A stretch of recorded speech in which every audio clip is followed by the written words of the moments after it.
Live.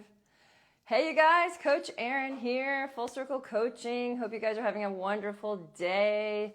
I am trying out doing a live with one of my clients who's also happens to be a Full Circle coach, Jacqueline Schwartz. We're going to be reviewing her race today. She just did a Haines City 70.3. Hi, Jack. So how do I let her in? Okay. This is the first time I've ever somebody else. So I'm excited to try it out. And you guys, please, if you can, let me know if you like it, if everything's going well. Hi, Monica. It worked. Hi, Jack. Hello. How are you? I'm good. How are Good. you? It's super loud. I think I have to turn the volume down a little bit. Okay, cool. So welcome.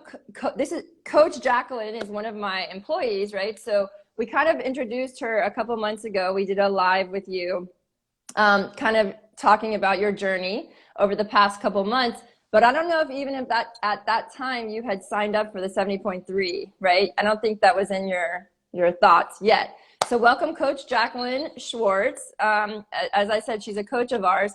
And she just finished Haines City 70.3. And I wanted to do this live because I wanted you guys to get an idea of what I do with my athletes post-race. We do a post-race breakdown because, some interesting things happened.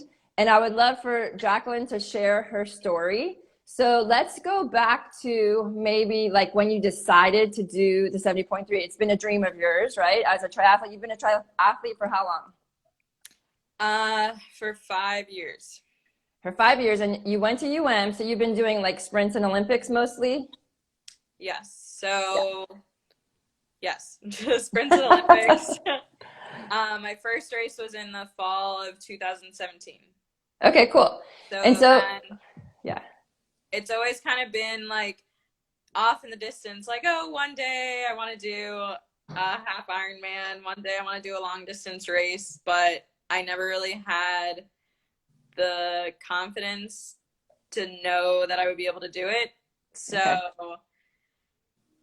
So what changed? I first signed up for the race. So one of the integral parts of Full Circle is our WhatsApp group.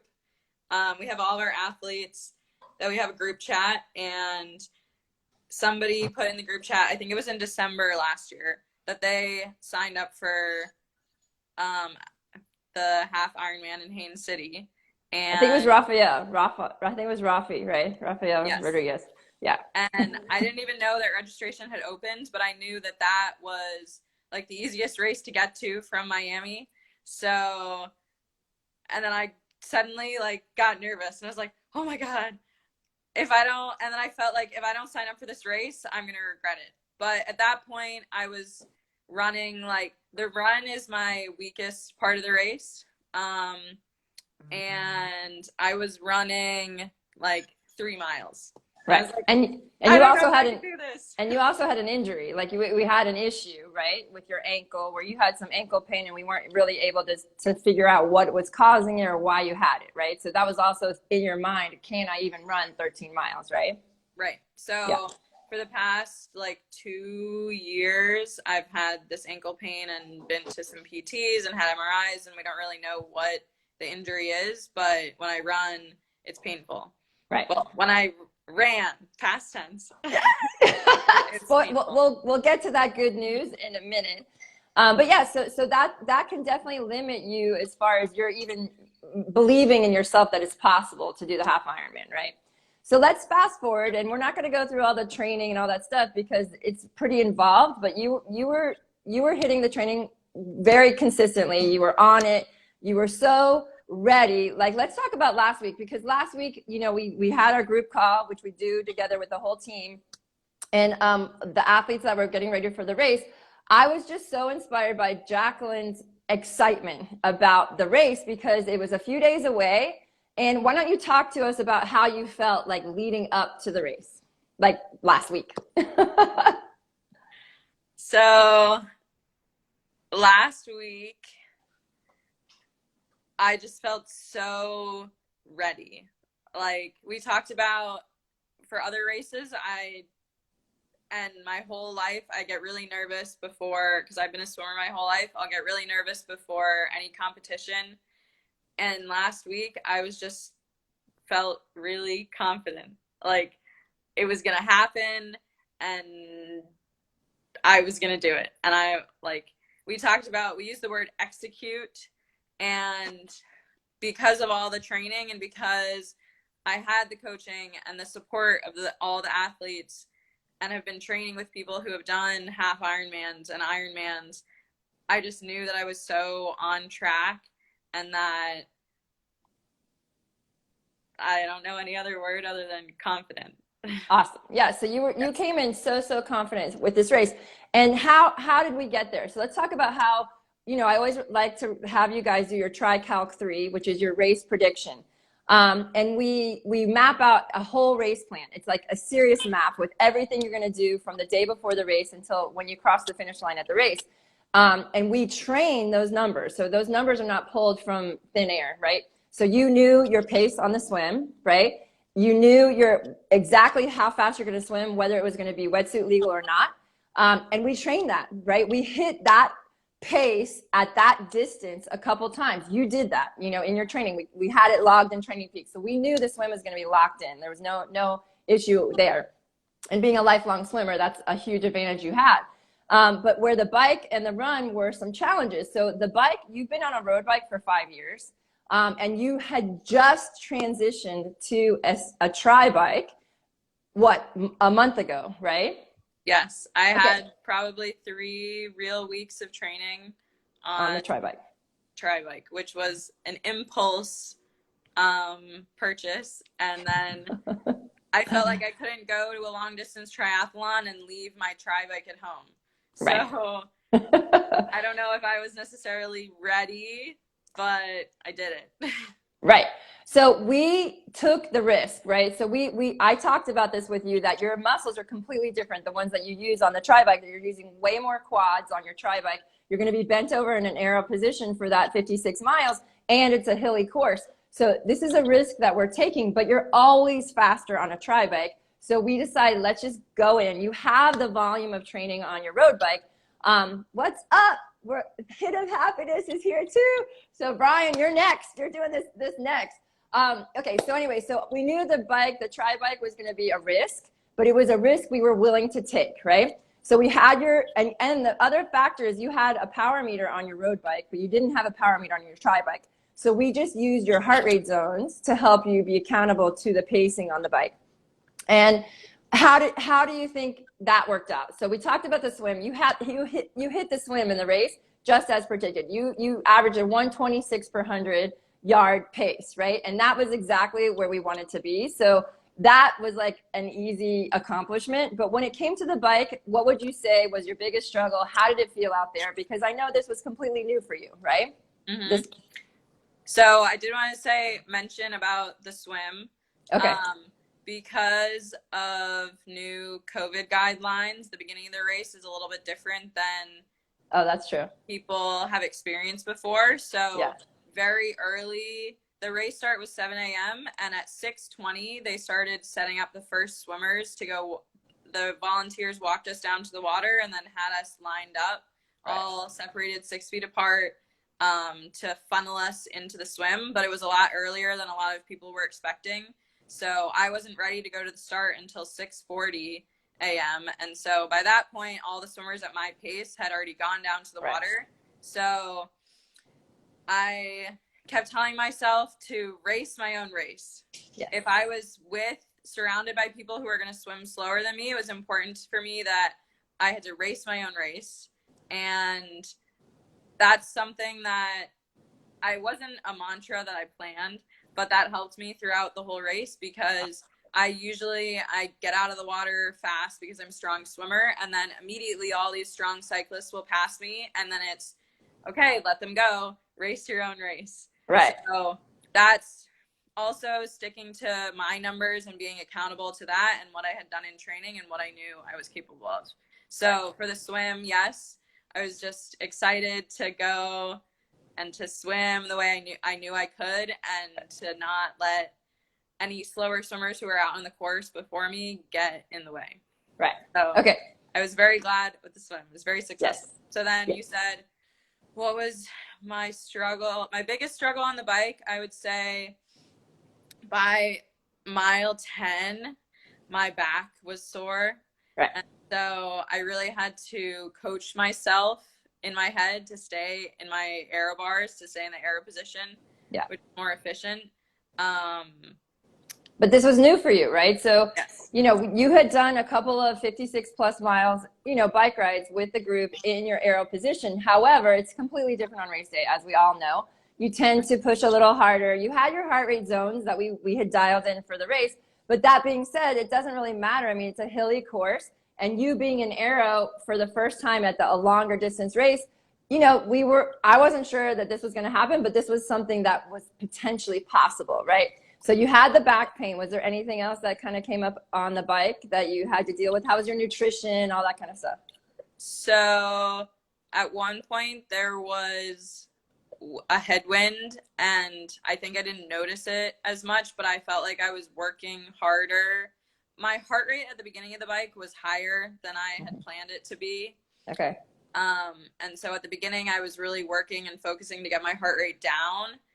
And then I had a headwind, and I felt like I was working a lot harder than I should have been. And so I was like, why am I not going anywhere? So Right. I started doing drills like we do in training during our warm-ups, just like counting my pedal strokes to like keep going. Right. To be consistent. Yes. Yeah. So then around the middle of the bike, I think I started like not counting the miles down, but I knew that I was like over the hump. And then we hit more of the hills were miles 30 to 40. And that kind of gave me something to think about, and it's like exciting. And then I was going downhill and gathering speed. So then I really started to enjoy the ride. And I forget, did you ask me something else? No, like any other struggles? Because we did have a struggle when you came off the bike, but was there anything else during the bike that happened? No, not that I think of. Okay, that's awesome. So you had a successful bike despite maybe a little bit higher heart rate initially and the low back pain. But then you came into transition. Let's talk about the run now, because it all comes down to the run in these longer course races. And people can have amazing swims and amazing bikes, but this is where the rubber hits the road. When you're running, if you went too hard on the bike, it's going to show up, right? It's going to show up in your run. Even if you're the best runner in the world, if you push too hard on the bike and you burn too many matches on the bike and even the swim, you're not going to be able to do what your potential is, right? So we talked about holding back. That's why we had the heart rate zones. So what happened when you first started the run? So coming into transition, my family was there to cheer for me getting off the bike and getting onto the run. So I was so happy to see them. And I was really, like, I was smiling. I was at that last 5 miles of the bike. I thought to myself, I was like, oh no, I don't want to run. Right. But when I got to transition, I was happy and I felt like I had energy, and I didn't feel like super hot or anything. So I was like, okay, it's time. People have said to me, the race starts at the run. Yes. Like, if you've prepared yourself well enough and like saved yourself for the run, that's when you like show up, or you don't. Right. So exactly. I had a plan. So the course was 2 loops of 6.5 miles. And in the first 2 miles, there were 2 longer uphills. And then the other 4 miles were mostly flat and downhill. Sweet. So as soon as I started running, when I got out of transition, my quads, like my medial quads, cramped. And I was like, oh no. And so I started to do some butt kicks to try to stretch out my quads. And then I had a hamstring cramp. And I got really nervous. Like, I have to go run for 2 hours now. What am I going to do? Right. And so I just kept moving and doing my quick, light steps. And that was a mantra. Yeah. Yes, that was one of my mantras. And I had practiced running on the Rickenbacker Causeway, so on the hill here. So I knew that I could do the hills. I was confident that I could do my paces on the hills. And for the first 4 miles, I hit my paces and I was good. but then I was supposed to negative split and get faster every set of 2 miles. And when I got to mile 5, I couldn't go any faster. So we decided that it was because of my position on my unfamiliar muscle position on my bike, that I had the cramping and I wasn't able to deliver the run that I hoped for. But and I don't think it was like hydration or nutrition, or like I just the 4 miles, it turned kind of into survival mode for me. And I slowed my pace way down. I started using my heart rate again, which we train on long runs to keep our heart rate lower. And so I knew that if I was going to make it, well, there was no question in my mind that I was going to make it to the end. But I knew that I had to pull back to be able to make it. So I started to watch my heart rate and not care about my pace. And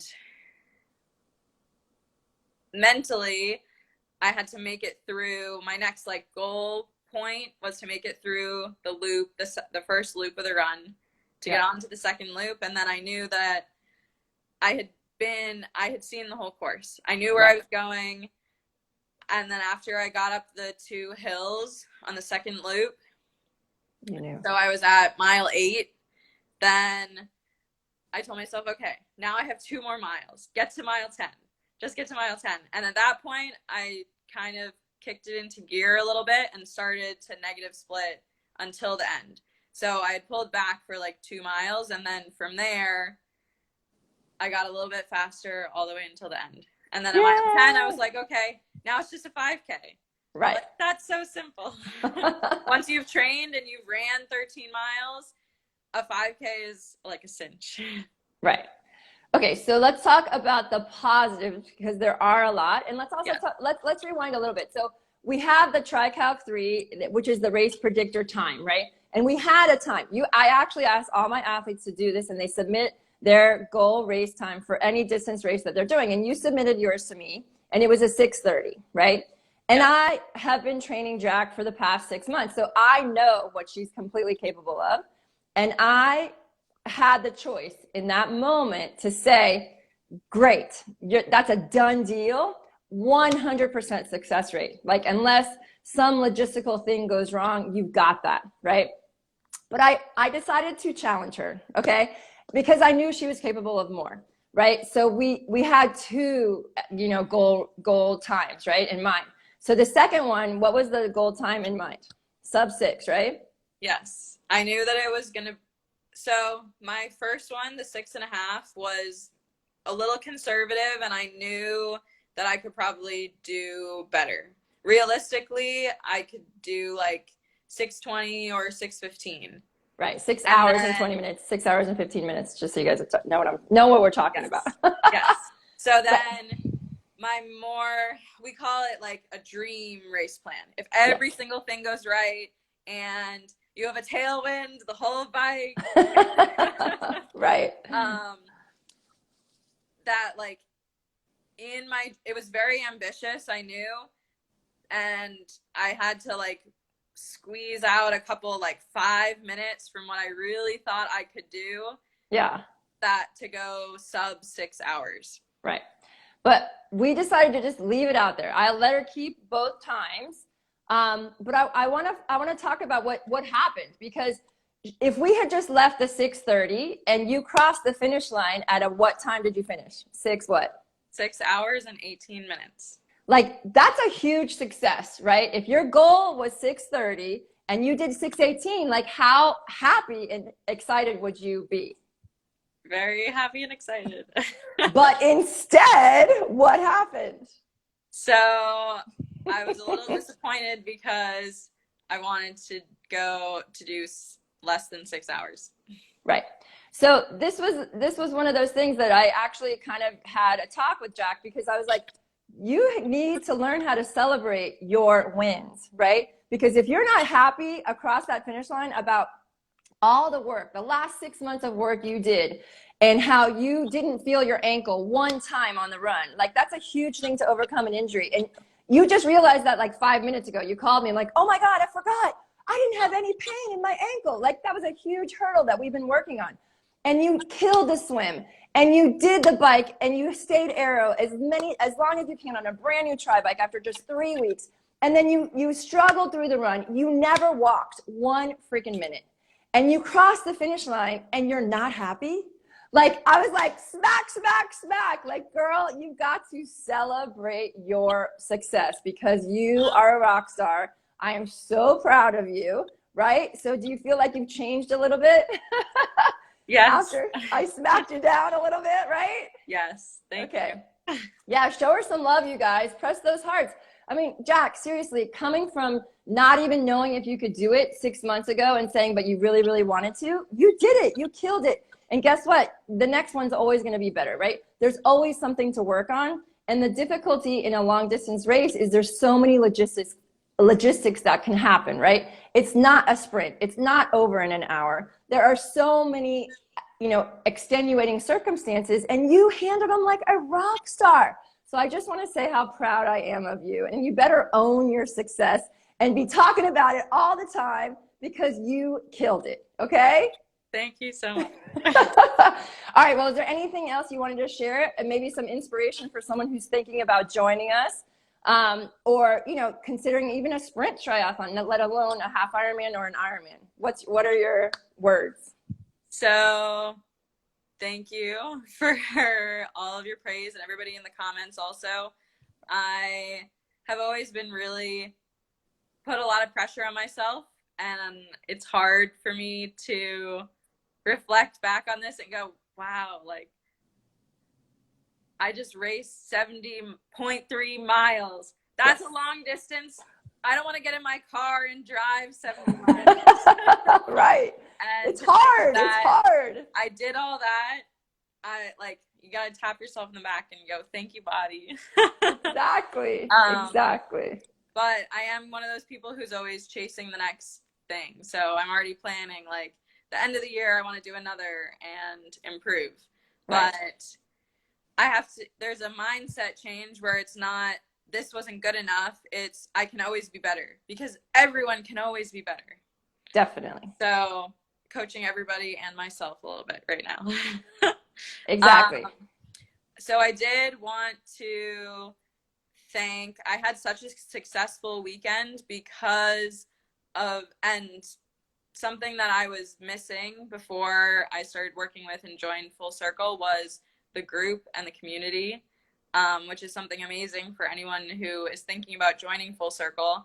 I graduated from where I had a training group. I had a team last spring, and then was training alone for a while.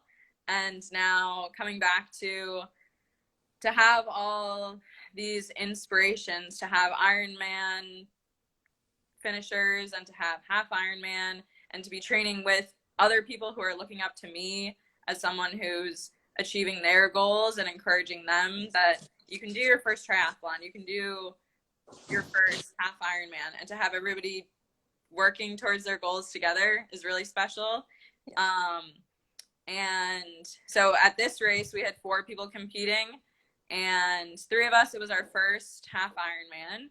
And then the 4th person, this was her 7th time at this specific race doing a half Ironman. And she's done 13. Yeah. So she's a seasoned professional, as far as repeats, and we'll be interviewing her hopefully as well. Yeah. Yeah. So I did want to do a shout out to Jessica and JJ for helping me so much for my first race. They were amazing, helping out, making sure that my bike had traveled safely and that I had a flat, like my insurance or like a flat kit on my bike that I thankfully did not need. But that's why you bring it, because if you don't have an extra tube, that's when you're going to need it. Right. And just thinking of every little detail, it was really important to me to have those role models to be able to help me along my journey. Yeah, and that's what Full Circle is all about. Our tribe is unlike any other. I am 100% confident that I get inspired by my athletes and by you every single day. So I feel so lucky that you are part of Full Circle, and I cannot wait to see what's next, right? You're such a rock star, Jack. So look for her. Her rock star emails coming out too, her blog. So I hope you guys have a great day. If you liked this format, please let me know, because this is the first time I've ever done this on Instagram, and I think it kind of turned out pretty good. So let me know. Thanks, Jack. I'll see you in a little while. Have a great day. Bye. Bye.